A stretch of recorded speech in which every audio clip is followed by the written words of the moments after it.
అడిగినాడంటే తెలుగు గడ్డపై 100 కోట్ల సింహాసనంపై ఎన్టీఆర్ మాస్ తాండవం. బాక్సాఫీస్ దగ్గర 6 ఏళ్ల తర్వాత యంగ్ టైగర్ ఎన్టీఆర్ నుండి వచ్చిన లేటెస్ట్ మూవీనే దేవరా.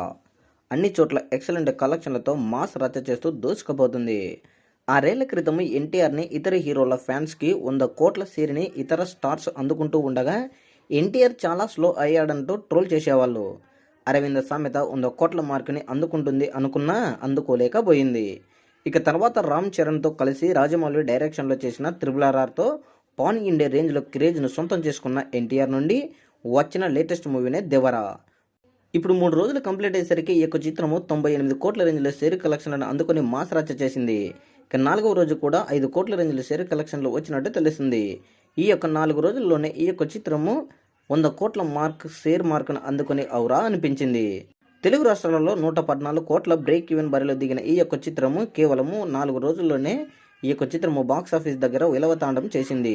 అంటే కేవలం ఇక 5 కోట్ల రేంజ్ల షేర్ కలెక్షన్లు రాబడితే ఈ యొక్క చిత్రము లాభాల బాట పడుతుంది.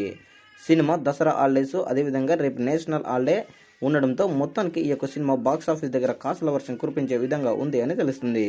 ఒకప్పుడు 100 కోట్ల షేర్ లేదని ట్రోల్ని ఫేస్ చేసిన ఎన్టీఆర్ ఇప్పుడు 4 రోజులలోనే తెలుగు రాష్ట్రాలలో 100 కోట్ల షేర్ అందుకుని మాస్ ఊచకొత కోశాడు.